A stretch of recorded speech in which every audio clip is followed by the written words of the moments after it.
What's up guys, welcome to EMPC Producer Talk, brought to you by iExperience.id. So welcome di kelas Creative and Live Production bersama dengan gue Lawrence Philip, aka DJ Random, aka Lawrence Random. Jadi sedikit background tentang diri gue adalah produser dan DJ, dan gue produce dengan menggunakan berbagai macam alias dan berbagai macam genre musik. Dan gue juga produce musik pop, dan salah satu klien gue adalah Yako, Marcel, dan Aura Kasih. Saat ini gue juga adalah satu-satunya Ableton Certified Trainer di Indonesia dan juga lead instructor untuk Electronic Music Production dan Sound Design di SAE Indonesia. Oke, jadi kenapa Creative and Live Production itu penting banget guys? Jadi di luar sana itu banyak banget ya DJ dan produser. Jadi you guys are not the only one. Jadi untuk supaya kalian itu bisa stood out dibandingin yang lain, kalian itu harus memiliki live performance yang menarik dan berbeda dengan produser-produser ataupun DJ yang ada di sana. Baik, jadi kalau kalian muncul ke sebuah venue dengan hanya membawa sebuah thumb drive, kemudian nge-DJ dan expect untuk stand out, ya unfortunately semua DJ seperti itu guys. Jadi kalian harus menemukan cara yang cukup kreatif untuk menambah sebuah value dalam live performance kalian. Begitu pula juga dalam produksi. Saat ini itu banyak banget ya free preset dan free sample pack yang kalian bisa download di mana-mana. Jadi alhasil gampang banget untuk semua orang itu untuk bikin lagu kalian jadi keren. Tapi the problem adalah karena semua sample dan sound pack-nya itu sama, akhirnya lagu kalian jadinya soundnya mirip-mirip. Ya, jadi sangat penting buat kalian semuanya itu untuk menemukan sebuah kreatif proses yang bisa membantu kalian untuk membedakan kalian dan memberikan value tambahan buat diri kalian sebagai produser maupun performer. So saat ini gue mau ngebahas sedikit tentang few kreatif proses yang biasa gue lakukan pada saat gue melakukan sound design. Jadi yuk kita lihat ke layar komputer gue. Alright guys, so seperti yang tadi gue bilang, kalau kita ngomongin soal getting creative, salah satu hal yang mungkin banyak dari kalian semuanya nggak pernah kepikir untuk make, terutama kalau kalian based on DAW, itu adalah menggunakan random function. Random function itu adalah hal-hal yang bukan kita yang bikin gitu ya. Jadi sebetulnya mungkin kalian akan berpikirnya tuh, ngapain ya kita bikin sesuatu yang bukan kita yang control gitu. Tapi ini justru adalah my secret trick ya. Disinilah gimana caranya gue bikin sound gue itu jadi lebih menarik, lebih alive, dan lebih feel a bit more organic dibandingin kalau kita program semuanya di DAW. Oke, kebetulan gue pakai Ableton Live. Jadi di sini gue udah bikin satu sequence dan a bass patch yang gue bikin menggunakan analog. Analog sendiri ini adalah subtractive synthesizer bawaan dari Ableton Live yang cukup oke. Satu hal lagi juga buat kalian semuanya, kalau kalian mau produce itu don't overlook si synth bawaan dari DAW yang kalian pakai. Ya banyak banget yang keren-keren. Sebetulnya synthesizer in general itu cara pemakaiannya sama aja. Jadi kita nggak kepatok harus pakai Serum atau pakai apalah yang lagi ngetrend di luar sana, Quanta atau apa ya. Karena sebetulnya once we understand how synthesis work, kita bisa create basically any sound menggunakan synthesizer yang ada, karena sebetulnya semua synthesizer cara kerjanya sama aja. So this is what I have in here ya. Jadi ini sebuah patch bassline for like something like a techno track, melodic techno track. So kita dengerin dulu.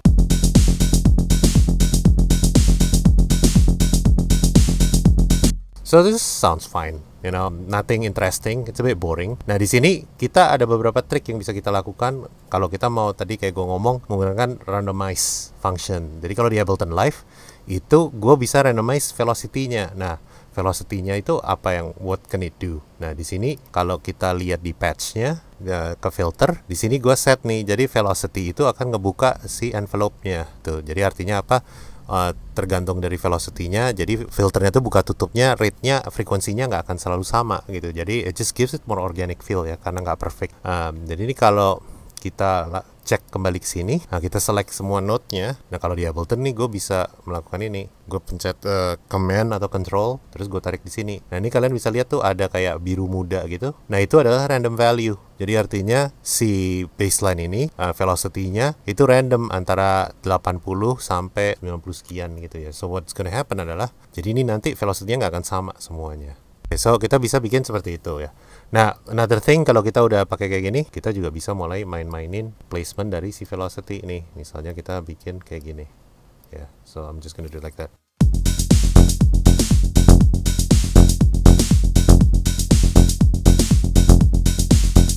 Nah, kemudian kita bisa select ke sini. Nah, ini bisa kita mainin lebih ekstrim.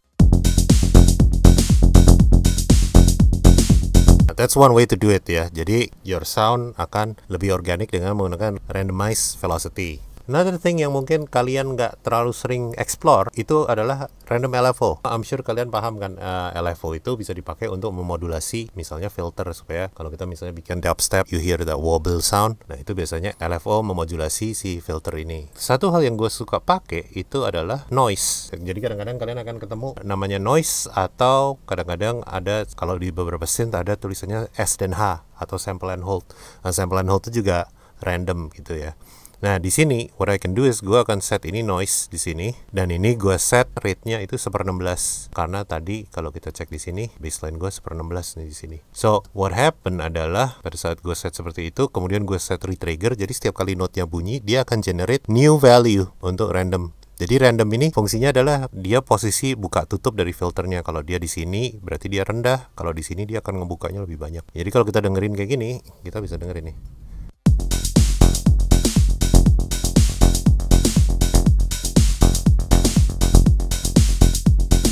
Nah, kalian bisa kontrol juga seberapa banyak si LFO itu ngejalanin si filternya. Jadi itu di sini ya. Jadi kalau di serum, di knob kalian terus ngasih yang kayak highlight itu for your modulation amount. Nah, itu kalau di synth ini di sini maksimumnya 4. Prinsipalnya kalau kita taruh ini di sekitar 2, that means it opens halfway lah ya, 10.000 berarti dia ngebukanya maksimalnya. Kita juga bisa lakukan itu untuk si resonance-nya. Jadi kita tambahin aja di sini. Nah, itu kalau kalian mau lebih brighter, kalian bisa misalnya buka ini di sini.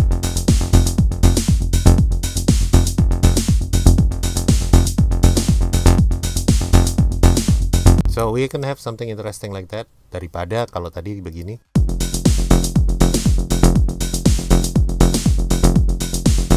And then instead we do it like this.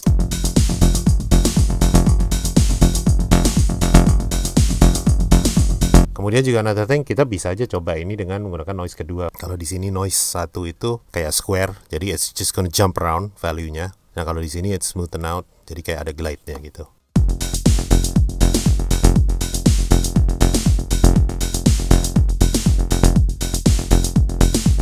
Itu tadi just a quick example apa yang bisa kita lakukan dengan menggunakan random function.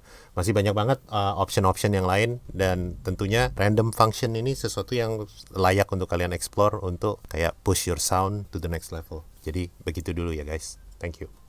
Oke guys, tadi adalah salah satu pembahasan mengenai creative production yang bisa kalian aplikasikan dalam proses produksi kalian. Nah, sekarang saatnya untuk masuk ke sesi berikutnya, yaitu sesi tanya jawab. Teman-teman semuanya udah banyak banget yang mengirimkan pertanyaan kepada kami semuanya, dan gue udah pilih ini beberapa pertanyaan yang menurut gue cukup menarik. Jadi, let's get to it. Oke, jadi pertanyaan pertama datang dari Ryusaki Rama. Pertanyaannya adalah, menurut Bang Lawrence, apakah kita sebagai produser itu harus bisa sound design? Nah, ini pertanyaan cukup bagus. Tadi udah sempat gue bahas sih sebelumnya bahwa saat ini tuh banyak banget ya free sample pack dan free sound preset yang emang keren-keren banget. Jadi emang nggak salah sih untuk kalian memulai lagu kalian dengan menggunakan sample pack ataupun preset yang ada di situ.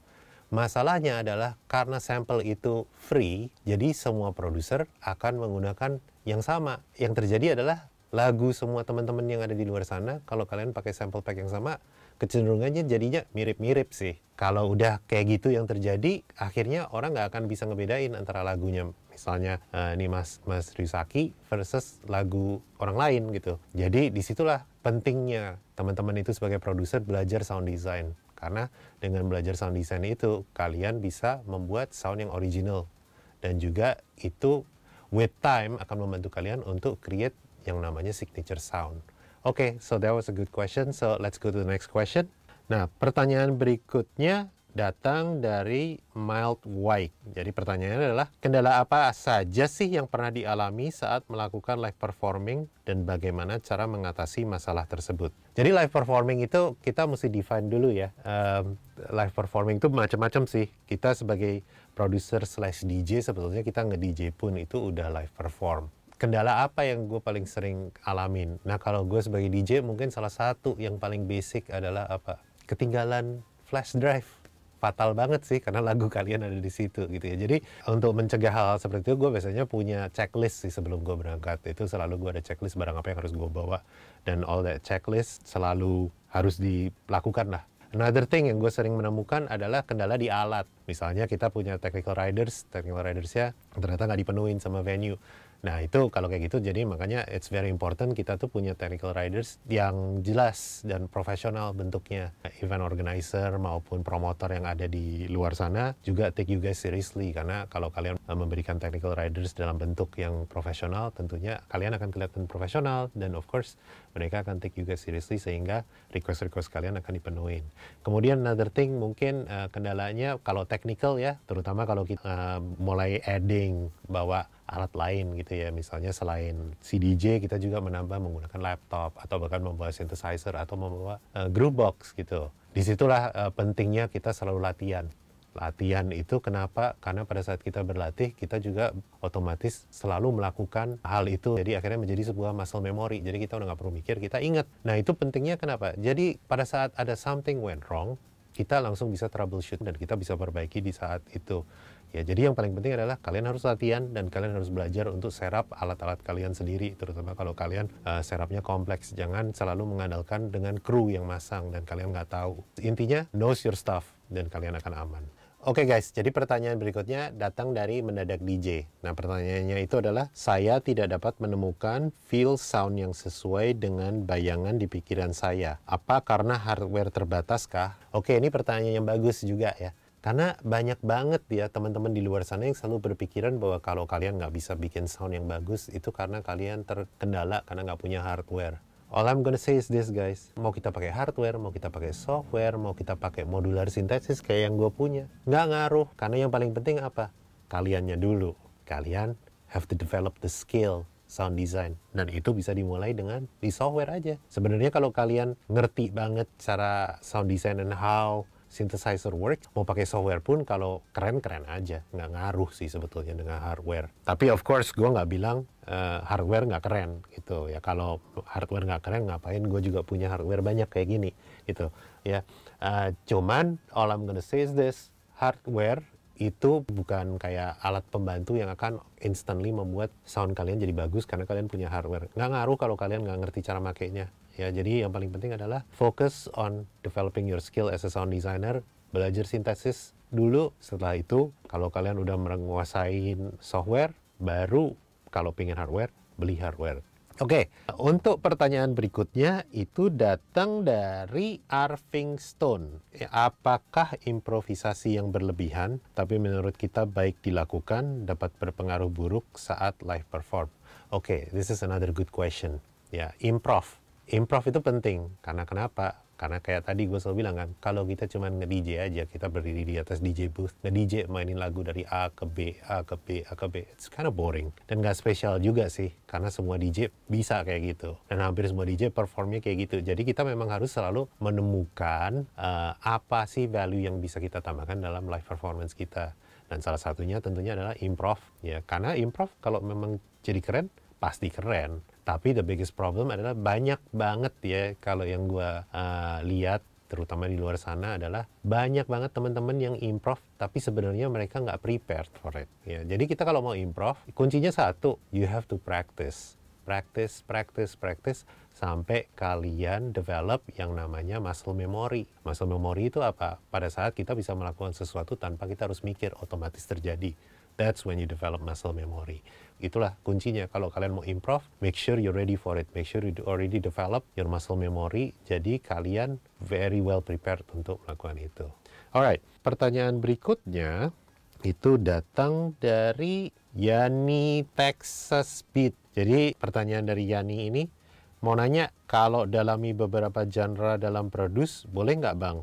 butuh saran, apakah fokus satu dulu, baru banyakin berikutnya? Ini nih pertanyaan yang bagus banget ya, karena sebetulnya proses berkreasi itu nggak ada patokannya sih, nggak ada benang merahnya, nggak ada peraturannya. Gimana sih caranya? Apakah ada metodenya? Harus jago satu genre, terus baru nyoba genre yang lain? Atau kita loncat-loncat, cobain semuanya. Nah, balik lagi, kita orang beda-beda juga. Kalau gue personally, gue dulu memulai dengan belajar satu genre. Karena kenapa? Karena pada saat itu gue emang cuma suka satu genre. Jadi gue makanya fokus di satu genre. Kebetulan genre yang gue pilih pada saat itu adalah drum and bass, yang pada saat sebelum ada dubstep itu disebutnya salah satu music production yang paling kompleks gitu ya. Jadi gue belajar dengan menggunakan genre yang dianggap tingkat kesulitannya tinggi. Jadi otomatis dari situ gue aplikasikan apa yang gue pelajarin dari producing drum and bass itu ke genre-genre yang lain, dan relatif jadi berasa lebih mudah. Tapi gue juga ada temen yang dia produksinya berbagai macam genre dari awal gitu, dan he's fine with it. Kalau gue sih sebenarnya kembali ke diri kalian masing-masing. Lu tipe orang yang seperti apa? Are you the type that gets easily distracted? Atau lu tipe yang bisa fokus? Karena kalau lu yang gampang distracted, menurut gue sarannya fokus on one genre dulu. Karena kalau kalian gampang distracted, nanti kalian baru belajar setengah, nemu genre yang lain, loncat lagi, and basically akhirnya jatuhnya kalian jadi jack of all trades. Nggak ada yang jago. Jadi kalau saran gue, kembali ke diri kalian masing-masing. Nggak ada yang benar, nggak ada yang salah. Tapi kuncinya adalah learn to focus at whatever song that you're working on pada saat itu. Oke, jadi pertanyaan berikutnya datang dari It's a Beat. Jadi pertanyaan adalah, permisi Kak, bisa nggak sebutin tools yang benefit di Ableton Live yang nggak FL punya, Bang? Kalau ini mah gampang. Di Ableton itu ada satu add-on, itu namanya adalah Max for Live. Ya, jadi Max for Live itu sebenarnya programming environment di mana banyak banget device yang boleh dibilang itu adalah plugins, tapi yang dibikin sama komunitas. Dan itu kebanyakan free, yang bisa ditemukan di satu website namanya maxforlife.com. Dan itu kebanyakan adalah utility maupun sequencer. Yang bikin itu pengguna-pengguna Ableton yang lain yang ngerti programmingnya. Dan programmingnya cukup mudah dilakukan. Dan yang keren dari Max for Life itu jadi seperti ini. Misalnya nih, gue punya synthesizer. Synthesizer yang punyanya Ableton. Kemudian gue merasa, ini synthesizer sebetulnya keren sih, cuman kurang satu. Nggak bisa misalnya modulasinya yang free flowing. Dengan Max for Life, kalian tinggal antara cari di maxforlife.com device yang bisa mapping untuk kontrol seperti yang kalian inginkan, atau even better, kalau barang itu ternyata tidak eksis di luar sana, tinggal lu bikin aja sendiri gitu. Itu yang menurut gua membuat Ableton itu keren. Jadi sekarang kita ke pertanyaan berikutnya lagi.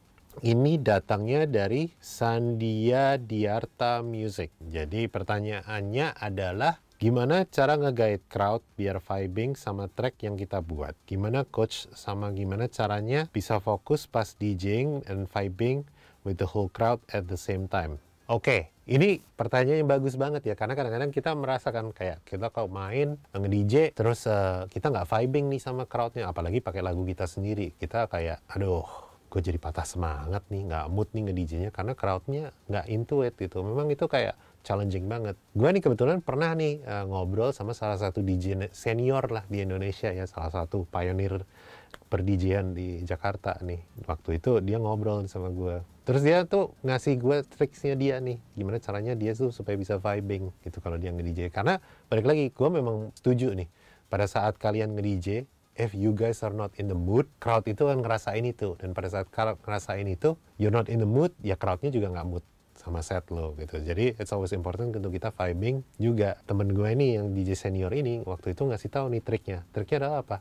Lu cari itu satu orang aja di dance floor yang lu lihat enjoy your set, make eye contact with that person, kemudian that whole time lu main, lu fokus di orang itu satu. Make that people have the time of his or her life. Pada saat orang itu vibing sama lu, then lu nge-vibe tuh sama crowd. And then the energy yang lu bawa itu akan lu lempar balik tuh ke dance floor. That's how you vibe with the crowd. Jadi jangan overthinking, jangan mikir bahwa kalau di club itu ada 1000 orang, you have to make 1000 orang happy. That's not gonna happen. Di kehidupan kita nggak bisa bikin semua orang happy sama dengan di dance floor. So focus on one person, make that person happy. Oke guys, jadi pertanyaan berikutnya datang dari Arif Ramon, dan pertanyaan adalah tips and tricks live performance with Ableton Push dan routing dengan beberapa MIDI controller dong bang.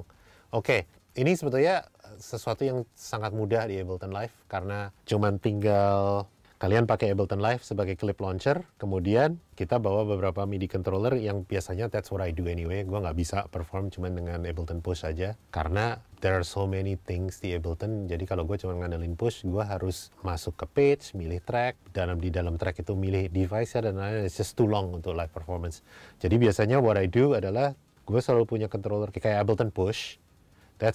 Atau Launchpad, doesn't have to be Ableton Push, dan itu tujuannya untuk launching clips. Kemudian gue ada satu controller yang banyak knobnya, jadi itu biasanya nanti akan gue manually MIDI map ke function-function yang pasti akan gue mainin. Kemudian gue ada satu controller lagi yang banyak fader, dan itu kebanyakan gue taruh buat mixing track gitu. Dan salah satu tips gue kalau kalian mau bikin live performance adalah track gue tidak lebih dari 8. Kenapa? Karena kalau di Ableton Push atau Launchpad itu yang kalian lihat grid yang ada di depan kalian itu 8 track. Jadi gue biasanya track gue cuma 8, tujuannya apa? Supaya gue nggak perlu tuh nyari track 14, track 18, track 32, which is artinya gue harus scroll ke kiri, ke kanan, ke kanan, ke kanan, gitu kelamaan. Jadi gue selalu stick dengan 8 track. Jadi what I do adalah lagu gue stem jadi 8 gitu, karena supaya gue nggak perlu keluar masuk pindah-pindah page. Jadi semua yang ada di depan mata gue, semua set Ableton gue tuh ada di depan mata gue di Push atau Launchpad. Ya, kemudian controller kayak tadi gue bilang, satu controller ekstra itu banyak knob. Yang paling murah mungkin Launch Control XL. Kemudian juga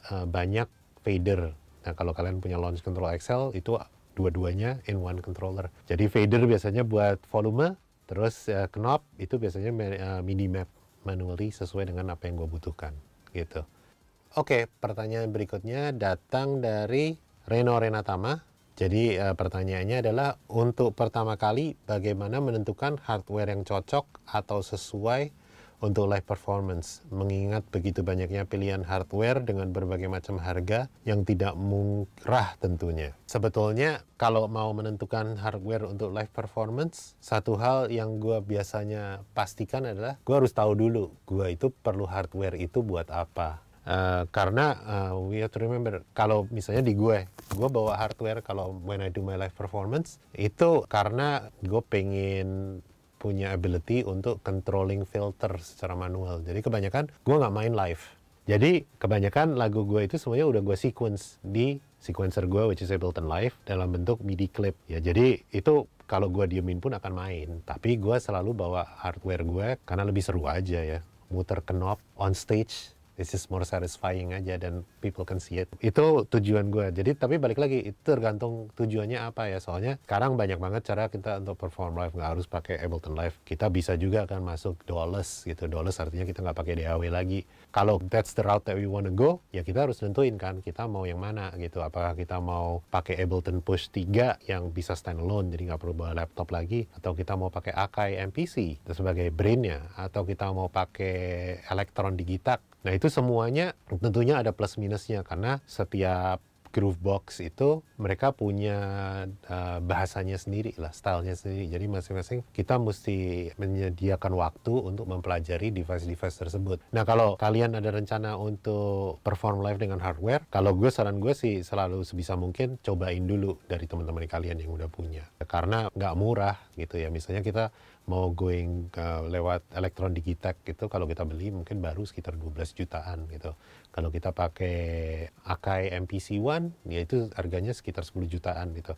Balik lagi, itu semuanya kalian harus cobain dulu supaya kalian tahu mana yang cocok sama kalian. Jadi balik lagi, itu semuanya tergantung kalian, tapi saran gue adalah dicoba dulu, pinjem temen yang punya mungkin, karena mereka nggak murah.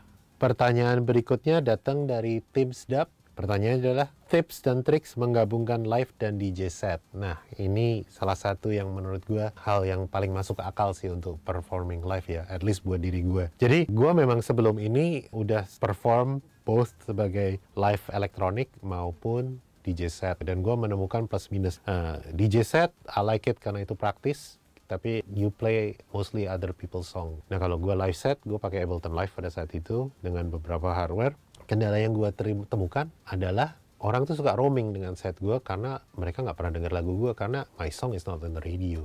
Jadi pada akhirnya gue menemukan bahwa yang paling efektif itu gue gabungin tuh DJ dan live set gue gitu. Ableton Live itu develop a new way untuk connecting device. Ya kayak MIDI, tapi menurut gue jauh lebih baik. Itu namanya adalah Ableton Link. Dan ini gak eksklusif di Ableton Live. Tapi memang kalau di Ableton Live obviously is easier. Tapi banyak juga software lain yang support Ableton Link. Nah, jadi gue kemarin sempat mencoba mengembangkan my DJ set menggunakan Traktor. Ableton Live gitu. Jadi Traktor itu jadi gue bisa nge-DJ dengan lagu orang. And then I add loops dan synth line dari Ableton Live menggunakan Ableton Link. Dan ini menurut gue Ableton Link itu sync-nya it's much better, it's very tight clock-nya, jadi dia nggak fluctuate. So that's one way to do it.